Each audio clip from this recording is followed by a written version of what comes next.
태어나서 지금까지 내가 가장 열심히, 꾸준히 한 일이 바로 나이 먹는 일이었다.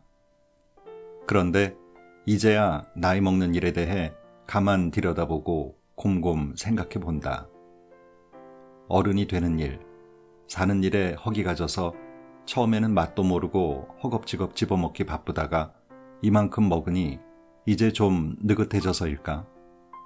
내가 먹고 있는 것이 대체 뭔지 요모조모 뜯어보고 어떻게 먹어야 체하지 않고 잘 먹을 수 있을까도 생각한다.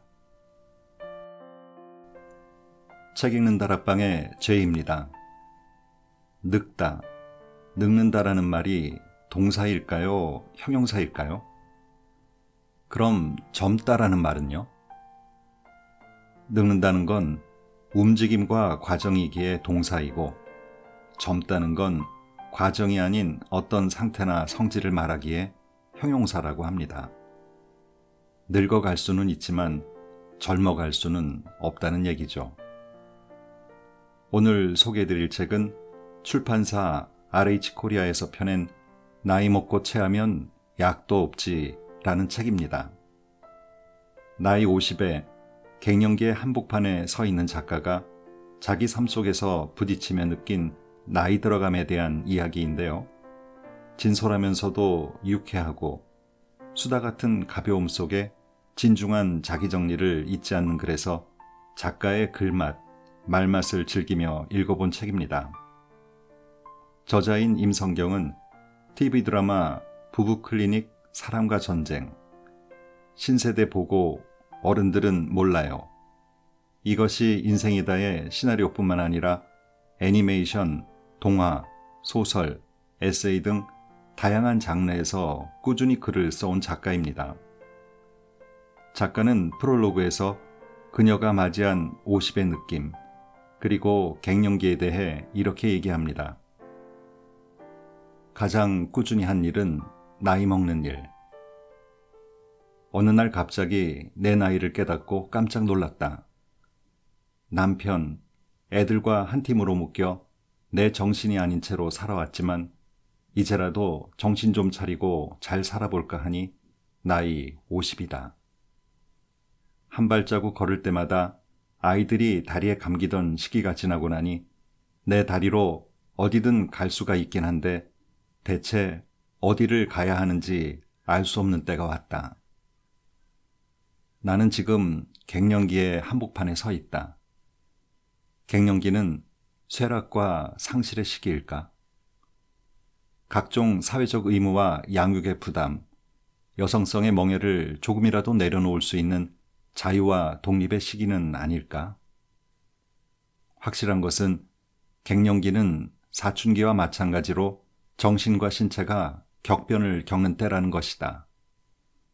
그러니 사춘기처럼 예민하게 느끼고 스펀지처럼 흡수하고 왕성하게 배우고 무한히 감동하고 그러면서 훌쩍 자랄 수도 있는 시기라고 생각한다. 다시 한번 겪는 사춘기, 사춘기처럼 가슴 뛰는 갱년기, 희망사항이다. 이 책은 1장, 늙어갈 순 있지만 젊어갈 순 없다니. 2장, 자식과도 약간의 거리를 둔다. 3장, 발랄하게 반환점 돌기. 4장, 장래 희망은 웃긴 할머니. 이렇게 총 4장 안에 28개의 글이 담겨 있는데요. 오늘은 각 장에서 글 하나씩을 골라 소개해드리겠습니다.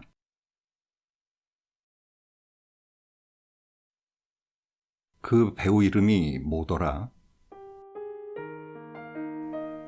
아줌마. 중년 여성은 아주 쉽게 폄훼된다.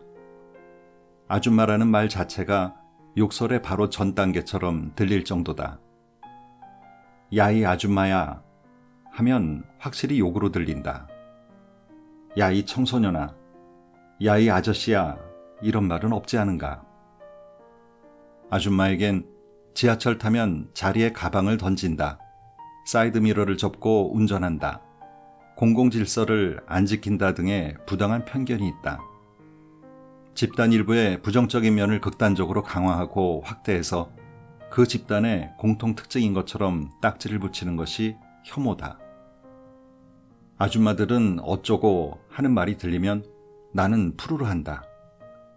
그렇게 따지면 아저씨들은 어떤데? 아저씨들은 이렇고 저렇고 하며 역시 혐오의 범주에 들만한 말들을 쏟아낸다. 이성적으로 대응하기 참 쉽지 않다. 아줌마들은 어쩌고 하는 말에 울뚝불뚝하면서도 내가 그건 그래 하고 수긍하는 부분이 있다. 그건 바로 아줌마들은 시끄럽다는 말이다. 카페에서, 식당에서 중년 여성의 무리는 단연 공간을 압도한다. 들어설 때부터 시끌벅적하다. 있는 동안에도 내내 시선을 끈다. 그 무리가 나가고 나면 잠시 어색한 고요가 찾아올 정도다. 나 역시 또래 아줌마들과 만나서 실컷 떠들고 카페를 나올 때면 왠지 뒤통수가 뜨끈한 느낌이다. 우리가 너무 떠들었나 싶다. 스스로 느낄 정도면 시끄럽긴 한 거다. 시끄럽다는 것은 두 가지 뜻이 있다. 하나는 말 그대로 소리가 큰 것, 데시벨이 높은 것이다. 또 하나는 의미를 알 수 없도록 소리가 섞이는 것이다. 이 소리 저 소리가 섞여 들리면 시끄럽다고 느낀다. 아줌마들의 시끄러움은 이 두 가지 의미를 모두 만족시킨다. 첫째, 아줌마들은 목소리가 크다. 당연히 이유가 있다. 도대체 말을 들어먹지 않는 인간들하고 같이 살고 있기 때문이다. 필요한 말은 하는데도 식구들은 잔소리로 들으니 점점 목소리를 높이게 된다. 아줌마 입장에서도 목소리 높여 얘기하지 않는 것이 편하다. 네 양말은 네 서랍에 넣으라고 소리 지르지 않아도 되면 얼마나 좋을까. 게다가 대부분의 아이는 이른바 선택적 난청 증상을 가지고 있다. 엄마 목소리만 골라서 잘 안 들리는 증상 말이다. 사춘기에 접어들면 이 증상은 훨씬 심해진다. 엄마들은 목소리가 점점 커지다 못해 득음의 경지에 이르게 된다. 예전에 나는 목소리도 작고 시끄러운 것을 질색하는 사람이었다. 지금은 강연에 갔을 때도 웬만하면 마이크를 쓰지 않을 정도로 우렁찬 목소리를 가지고 있다. 아들 둘을 키운 것이 그 원인이라고 나는 주장한다. 더욱 중요한 두 번째 얘기가 있다. 내가 말하려고 하는 것이 바로 이 부분이다. 아줌마들의 대화는 소리가 섞인다. 방송일 하는 사람들이 흔히 오디오가 물린다라고 말하는 그런 현상이다. 한 사람 이야기를 진득하게 듣지 않는다. 서너 사람이 동시에 말을 하는 경우도 있다. 외부 사람들에겐 당연히 시끄럽게 들린다. 그러나 사태의 원인을 알고 보면 이것은 어쩔 수 없는 일이다. 어찌 보면 매우 자매에 넘치는 아름다운 모습이다. 나이가 들면서 모두 어떤 기능이 확연히 떨어졌기 때문에 나타나는 자연스러운 현상인 것이다. 몇 년 전부터 놀라울 정도로 말하는 능력이 떨어졌다. 이건 정말 뇌의 어느 중추 어디에 문제가 있지 않고서야 이럴 수는 없다 싶을 정도로 어휘가 생각나지 않는다. 말이라는 것이 어떤 복잡한 과정을 통해 입 밖으로 나오는 건지는 모르겠지만 내가 상상하는 이미지는 이렇다. 머릿속에서 말을 담은 동그란 물방울이 송알송알 맺혀 솟아오른다. 물방울은 머릿속에 엉켜있는 아주 복잡한 길을 빠르게 또르르 굴러간다. 그러다 마침내 혀끝에 맺혀서 밖으로 튀어나오는 것이다. 수많은 물방울이 계속 솟는다. 송알송알 또르르 퐁. 이 과정이 리드미컬하게 이어진다.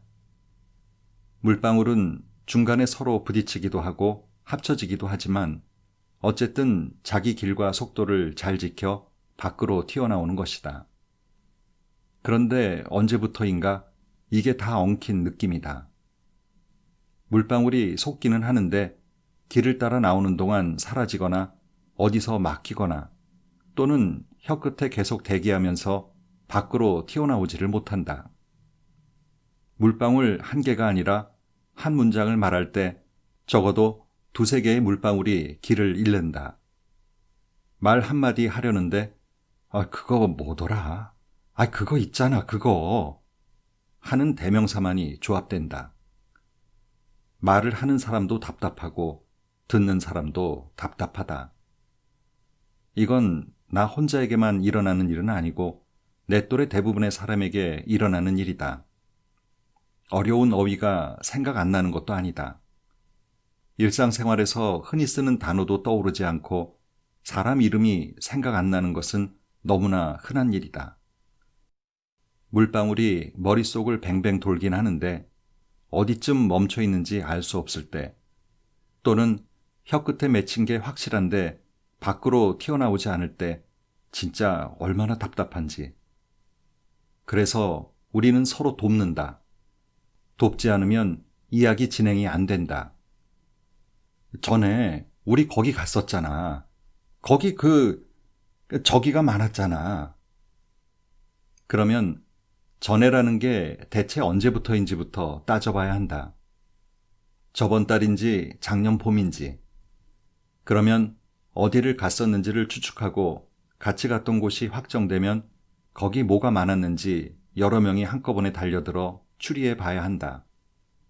누구 이름이 생각 안 나도 야단법석이다. 그 배우 누구지? 그 왜 있잖아. 저번에 거기 나왔던 그 사람. 누구? 아니, 있잖아. 저기랑 같이 나왔던 남자. 저기는 또 누구야? 남자야? 거기서 동생으로 나왔잖아. 누구 동생으로 나왔는데? 주인공 동생이지. 왜 그 사람 있잖아. 그 이름이 뭐더라? 문답을 거듭해서 어찌저찌 어떤 배우를 말하는 건지 알아챈다 해도 막상 또 이름은 생각 안 나는 사태가 생기기도 한다. 답답해 죽을 지경이다. 결국 모르고 넘어가면 그날 잠자리에서까지 배우 이름 때문에 뒤척뒤척하게 된다. 아이고, 내가 배우 이름 알아서 뭐하냐. 그거 뭐 국가고시에 나오는 것도 아닌데. 생각해도 그래도 자꾸만 그 배우 얼굴이 눈앞에 아른거리니 아닌 밤중에 홍두깨로 친정언니에게 전화하게 된다. 언니, 그 배우 이름이 뭐더라?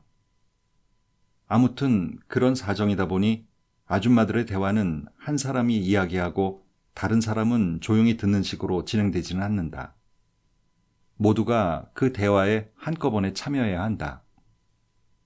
말을 거들어주는 조력자가 없으면 이야기 자체를 할 수가 없다. 모두가 적극적으로 머릿속에 물방울을 떠올리고 물방울을 건네주고 받고 해야 한다. 그러니 대화에 독점이 있을 수 없고 동시에 소외도 없다. 자연스럽게 대화의 민주화가 이루어진다. 남들이 듣기에는 아줌마들은 왜 저렇게 동시에 다 떠들고 있냐고 참 시끄럽다고 할 수도 있다. 그렇지만 아줌마들의 대화는 평등하고 기회가 있고 서로 도와주고 도움을 받는 말 그대로 인터랙티브한 커뮤니케이션이다. 아줌마의 수다는 그래서 즐겁다. 나는 옛사람과 한 집에 산다. 외출했다 돌아오는 길에 아이를 봤다. 하굣길에 제 친구들이랑 무슨 얘기를 하는 건지 큰 소리로 떠들며 걸어오고 있었다. 제재는 길을 갈 때 도무지 주변을 살피지 않는다. 스마트폰을 들여다보거나 친구들이랑 정신없이 떠들거나 뭐 중요한 일이라도 되는 양 집중해서 손에 든 실내화 주머니를 발끝으로 차며 걷는다. 제재가 먼저 누군가를 알아채기는 쉽지 않다. 제재! 아들! 크게 부르고 싶지만 나는 기다렸다. 아들은 길에서 큰 소리로 자기를 부르는 것을 싫어한다. 내 생각에는 공공장소에서 엄마가 존재를 드러내는 것 자체를 싫어하는 것 같다.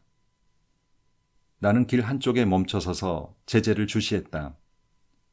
혹시 못 보고 지나치면 그때 가서 불러야지 생각하고 있는데 제재와 눈이 마주쳤다. 아들은 자기 친구들 눈치를 살짝 보는 것 같더니 빠른 걸음으로 내게 다가왔다. 왜요? 뭐가? 뭔데요? 뭐라니? 정말 뭐냐 이건? 왜 쳐다보냐 이건가? 내가 길에서 시비 붙는 불량배도 아니고 저랑 나랑 촌수로 따지면 일촌인데 아니 왜냐니? 야, 그럼 내가 네 친엄마인데 길에서 아들 보고 쌩까냐? 아들은 아 하고 고개를 끄덕이더니 자기 친구들에게로 다시 돌아갔다. 그리고 또 마구 떠들며 계속 가던 길을 갔다. 친구들과 나란히 길을 다 막으며 걸어가는 아이의 등판을 바라보며 마음이 혼란스러웠다. 길에서 우연히 엄마를 만나면 활짝 웃으며 달려와 와락 안겨야 하지 않나? 모자지간에 그 정도의 친밀감도 기대하면 안 되는 건가? 동네 친구들에게 말했더니 대부분 그런 경험이 있다고 했다. 애가 중학생쯤 되면 길에서 절대 먼저 아는 척하면 안 돼. 자식 새끼를 길에서 만났는데 모르는 척하고 지나가라고? 아휴, 먼저 아는 척하면 안 된다고. 애가 모르는 척하고 가면 나도 그냥 모르는 척하고, 애가 엄마 하고 부르면 그때 가서 어머 하고 반겨야지. 다들 끄덕거렸다. 맞아. 애가 모르는 척할 땐 다 이유가 있거든. 그렇다고 내가 먼저 쌩까면 큰일 나지. 애 완전 상처받는다. 뭐야. 아니 무슨 죄 지었어? 왜 그렇게까지 눈치를 봐야 해? 친구들이 내 손을 토닥거렸다. 아유, 이제 좀 받아들여. 뭘 받아들여야 하지? 이별을. 어떤 시대의 종언을. 우리 사이는 이제 끝났다. 애정으로 충만한 사이. 서로의 가장 큰 관심사가 서로였던 사이. 좋은 일만 생기면 엄마에게 자랑하려고 뛰어오고 속상한 일이 있을 때는 엄마를 찾으며 울고 뭔가 열심히 하는 것은 엄마의 칭찬을 받기 위해서고 엄마가 해준 음식이 제일 맛있고 엄마가 있어야 안정이 되던 그런 아들은 이제 없다. 내가 어떤 한 사람에게 엄청난 존재였던 그 시절은 이제 끝났다. 나는 아이의 인생에서 구석자리로 밀렸다.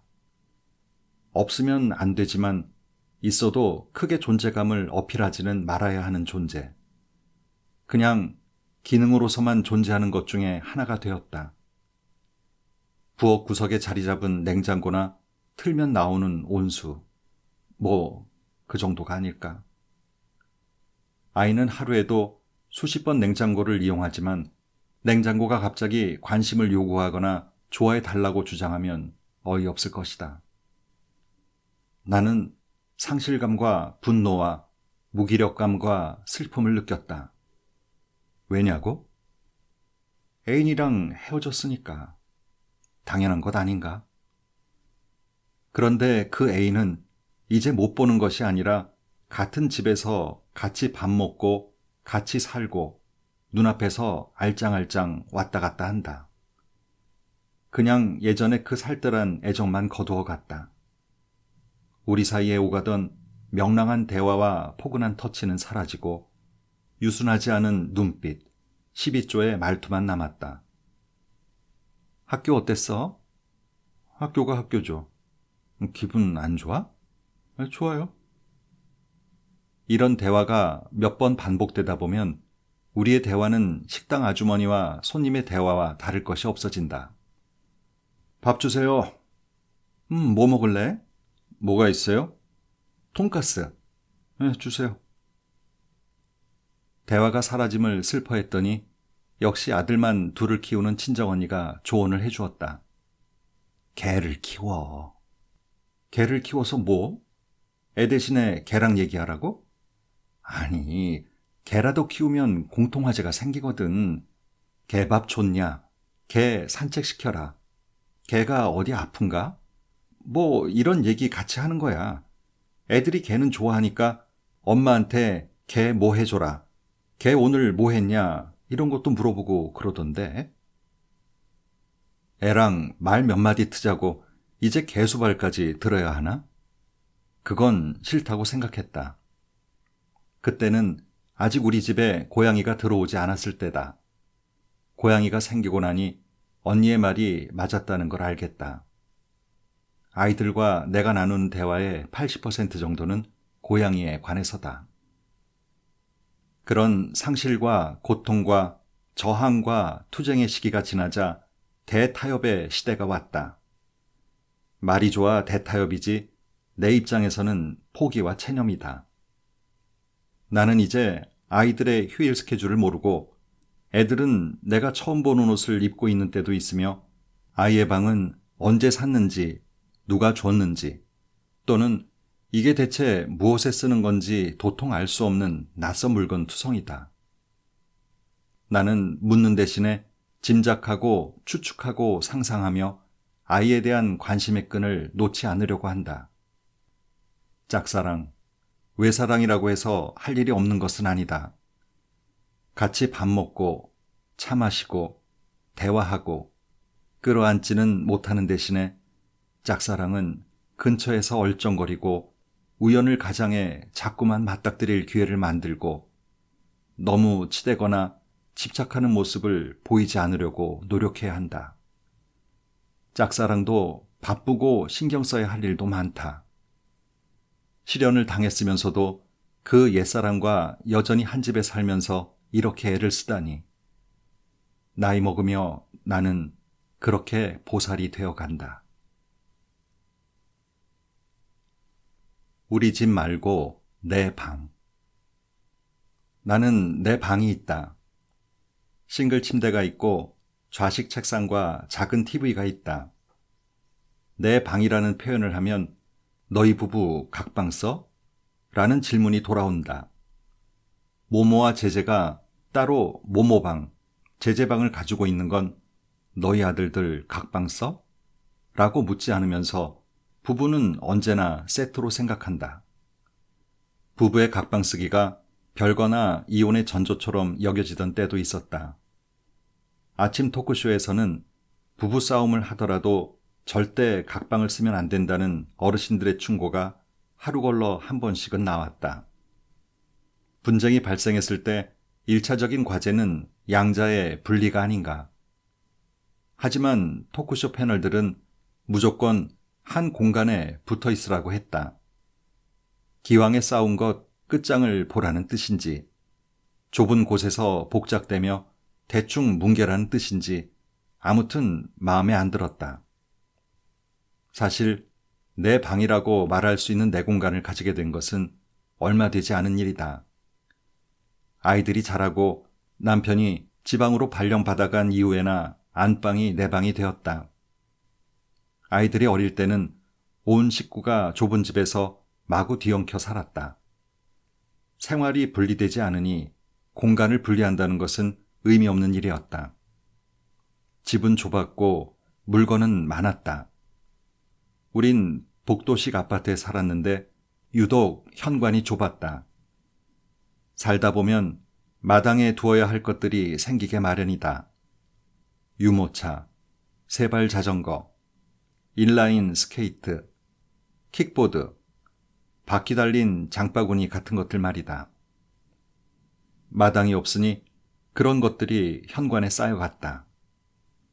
이걸 현관이라고 해도 좋을지 의심스러울 정도로 원활한 출입이 불가능했다.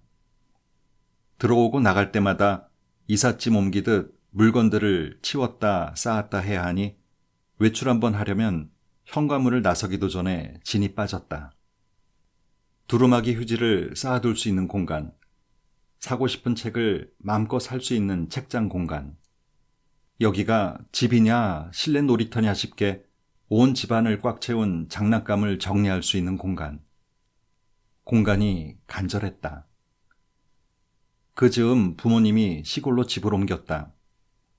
친정아버지가 퇴직한 후 할머니가 사시던 옛집을 재건축해서 이사한 것이다.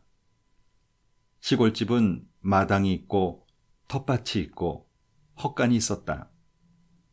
사람들이 들어앉아도 될 만한 커다란 독이 10몇 개씩 자리 잡은 장독대가 있고 우리 집 건너방보다 더 넓어 보이는 평상이 있었다. 그러고도 그냥 아무것도 없이 남는 공간. 무언가 아무렇게나 놓아두고 쌓아둘 공간이 있었다. 공간이 넓으면 사는 일도 느긋해진다. 일거리가 줄어든다. 아이가 무엇을 막 버려놓고 놀아도 그냥 그 자리에 두고 정리하지 않아도 되니 얼마나 편한지. 흙을 파고 놀던 삽이랑 양동이도 그냥 두고 물장난하면서 밖으로 마구 튀는 물도 닦지 않고 두고 귤을 까먹고 껍질은 저기 풀숲으로 휙 던지고 아이가 이리저리 뛰어다니는 모습을 그냥 보고만 있어도 되니 얼마나 마음이 느긋하고 힘이 덜 들던지. 마당 있는 집에 살고 싶은 마음은 굴뚝 같았지만 누워 잘 공간을 가지는 것도 힘든 도시 생활에서 마당은 언감생심이었다. 그러나 그때 내가 가장 간절했던 건 마당은 아니었다. 나는 내 공간이 필요했다. 내 물건이 내가 둔 자리에 그대로 있는 공간. 레고 조각이 지뢰처럼 묻혀있지 않은 공간. 혼자 있을 수 있는 공간. 제정신을 붙잡을 수 있는 공간. 나는 어딘가에 좀 숨어 있고 싶었다. 자랄 때도 나는 그런 공간을 탐했다. 온전히 내 소유인 공간 말이다. 예전에는 자기 방이 있는 아이들이 드물었다. 가난한 집에서는 온 식구가 한 방에서 지냈고 좀 산다 해도 많은 형제 자매 속에서 아이들이 각자 방을 가진다는 건 꿈꾸기 어려운 일이었다. 그래도 없으면 없는 대로 어떻게든 해내는 게 아이들이다. 아이들은 뒷산 한적한 바위 틈을 찾고 헛간 구석에 헌 이불이라도 둘러쳐서 자기 공간을 만들었다. 내가 어릴 때 찾은 내 공간은 창턱이었다. 언니와 내가 함께 쓰던 방에는 큰 이중창이 있었다. 안쪽에 나무틀로 된 창문이 있고 50cm 정도 폭을 두고 알루미늄 창틀을 가진 바깥창이 있었다. 이중으로 된 창과 창 사이 창턱에 한 사람은 넉넉히 올라가 앉을 만한 공간이 나왔다. 안쪽 창과 바깥 창을 다 닫으면 아주 아늑했다. 바깥쪽으로 눈을 돌리면 멀리 있는 산과 들판이 시야에 들어왔다. 거기서 어두워질 때까지 책을 읽었다. 대학에 진학하며 서울이란 곳에 오자 공간은 더 각박해졌다. 4명이 함께 쓰던 좁은 기숙사. 잘 때는 다리를 책상 밑으로 넣어야 하는 하숙집. 방 안에 얼기설기 빨랫줄을 메고 축축한 빨래 밑에 누워 잠들었던 자취방. 결혼해서 아이를 낳자 알량하게나마 가지고 있던 내 공간은 완전히 사라졌다. 화장실까지 애들이 따라왔다. 공간뿐 아니라 생활 전체가 내 것과 네 것이 분리되지 않았다. 남편에게 아이들을 맡기고 쓰레기를 버리러 나왔다가 해지는 놀이터에서 멍하니 1시간이나 앉아있던 적도 있다. 조용하고 아무도 없는 곳이 눈물나게 그리웠다. 그러나 세월은 흐른다. 아이들은 자란다. 초등학교 고학년쯤 되자 모모와 제제는 자기 방문에 도깨비인지 괴물인지 모를 그림을 그리고 결계라고 써붙였다. 더 자라서 사춘기가 되자 방문을 잠갔다. 또 더 자라자 청소하러 드나드는 것도 마땅찮아 하기에 나는 애들 방 청소에도 손을 뗐다. 그래서 나는 자연스럽게 애들이 잘 드나들지 않는 내 방을 가지게 되었다. 내 방은 수많은 쿠션 사이에 일담한 책들이 쑤셔박혀 있는 형국으로 어지럽다. 예쁘고 아늑한 방하고는 거리가 멀다. 하지만 내 행태와 습성에 맞추어 물건들이 놓여 있어 내가 쓰기에는 최적화된 공간이다. 내 것은 참 중요하다. 대상이 중요하기보다는 그 개념이 중요하다. 사적으로 소유한다는 것은 개별성을 나타내는 한 징표가 된다. 사람은 태어나서 처음에 자기 주먹을 들여다보고 발가락을 빨아먹으며 내 몸의 감각, 내 몸의 소유를 확인하며 나라는 개념이 생긴다. 자라며 자기 옷과 신발, 장난감에 대한 소유권을 확인하고 주장하면서 개별적인 존재로서 나를 자각하게 된다. 물건에 대한 소유욕은 점차 시간과 공간에 대한 소유욕으로 확대된다. 나만 쓰는 내 칫솔을 가지고 있는 것과 마찬가지로 나만 쓰는 내 시간과 공간이 있어야 한다. 온전히 내 의지대로 쓰는 시간이 부족할수록, 오롯이 혼자 있을 수 있는 공간이 없을수록 물건을 소유하려는 욕망이 강해진다는 게 내 생각이다. 인간은 모두 개별자이므로 어떻게든 그 개별성을 확인하려 하기 때문이다. 내 방이 생긴 지금 나는 어쩌면 일생에서 가장 자유로운 시기를 맞은 것은 아닌가 생각한다. 보호와 통제 아래 있었던 어린 시절을 지나 성인이 되니 각종 책임과 의무가 기다리고 있어 자유는 오히려 더 묶였다. 결혼하고 아이를 낳아 기르면서 나 자신으로 살지 못하는 세월이 길었다. 이제껏 나는 엄마와 아내라는 역할로 존재했지만 그 역할이 할 일은 점점 줄어들고 있다. 어쩌면 지금이 나라는 사람의 개별성이 가장 확대되는 시기일 것이다. 나는 더 이상 집의 안주인이 아니고 그런 건 이제 하고 싶지 않다. 집은 우리 가족의 공동 공간이고 방은 각자 독립적이고 개별적인 성원으로서의 자기 공간이다. 내 이후의 삶, 노년기의 삶이 어떤 모습일지 지금 다 예상할 수는 없다. 하지만 나는 겨우 생긴 내 방이 없어지지 않도록 애쓸 것이다. 내 방에서 나의 시간을 즐길 수 있도록 재미있고 생산적인 일을 만들 것이다. 도움 없이 내 힘으로 생활할 수 있도록 지금부터 몸을 돌볼 것이다. 식구들과는 적당히 무관심하며 적당히 우호적인 관계를 유지할 것이다. 혼자 지낼 수 있는 내 방을 끝까지 갖겠다. 그리고 그 방에서 기꺼이 외로워하겠다. 마지막에 가져갈 것은 기억뿐. 제재는 순간을 충분히 산다. 설정을 즐긴다. 예를 들면 이렇다. 제목, 봄밤.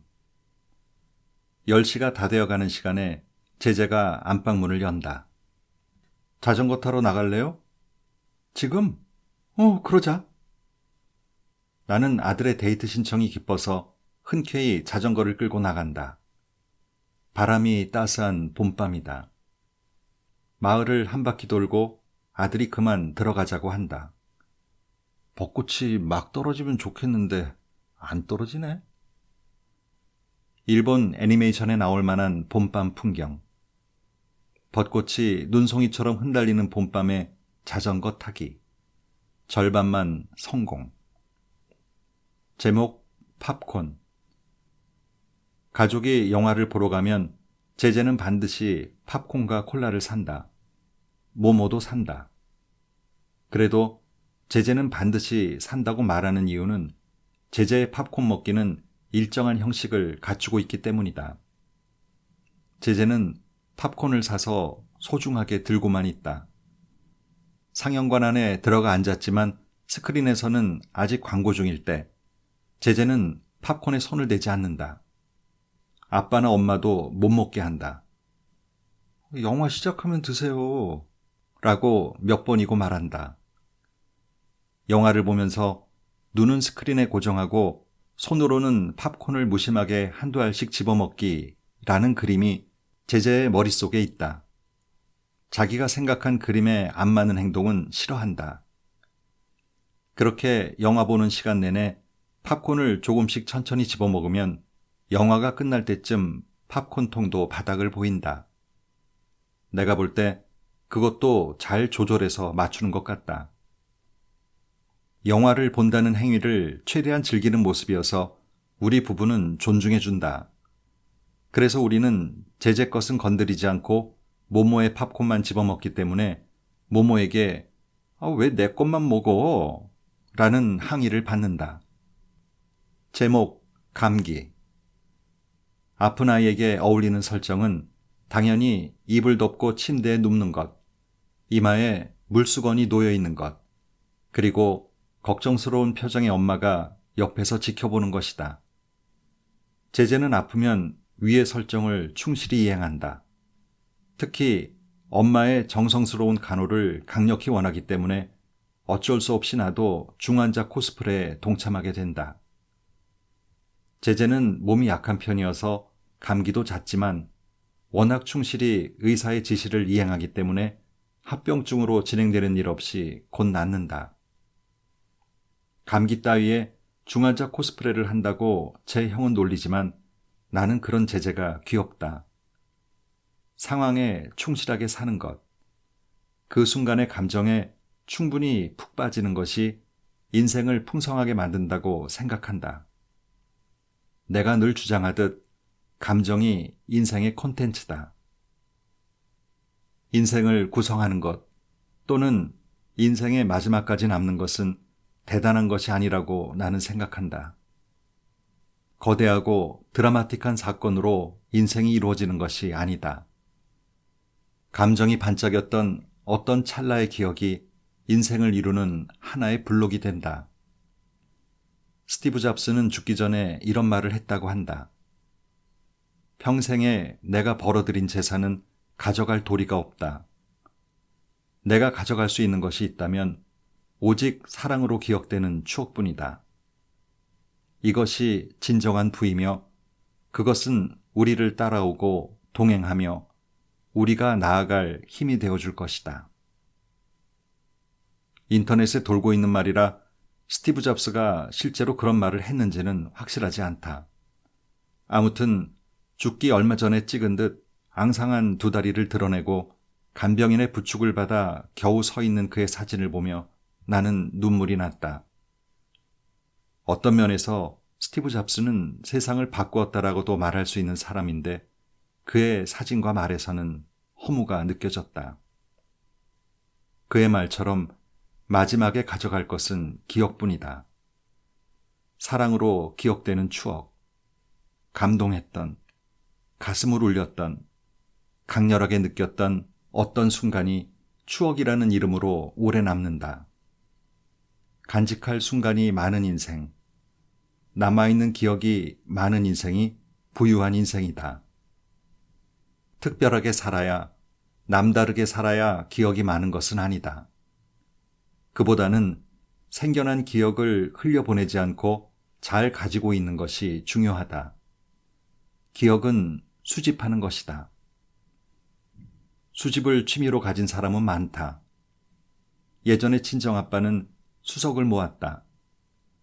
무늬가 멋지거나 특이하게 생긴 돌을 모아 장식장에 진열해 놓았다. 틈틈이 돌들을 다 꺼내서 물로 씻고 마른 천으로 깨끗하게 닦았다. 엄마는 북엇국을 끓일 때면 그 돌 중 맞춤한 모양을 가진 것을 꺼내어 북어를 두들기는 데 썼다. 망치로 두들기면 쇠냄새가 나서 못 쓰고 나무 방망이도 별로 효과적이지 않고 그 돌이 딱 좋다는 것이다. 그거 쳐다보고만 있으면 뭐 할 거냐고, 필요한 데 쓰면 더 좋지 않으냐고 해서 아빠도 별말 안 했다. 수석처럼, 피규어처럼, 골동품처럼 좋은 기억, 행복한 기억도 수집하는 것이다. 저절로 모인다기보다는 애써 모으고 잊히지 않도록 잘 관리하는 것이다. 수집은 원래 정리와 보관이 중요하다. 중구난방 모아만 둔다고 되는 것이 아니라 자꾸 꺼내서 닦고 제자리를 찾아주어야 한다. 그리고 필요할 때 꺼내어 쓰는 것이다. 긍정적인 기억을 모으는 데는 제재처럼 설정에 충실한 것이 좋은 방법이라고 생각한다. 행복감이란 의외로 디테일에 좌우된다.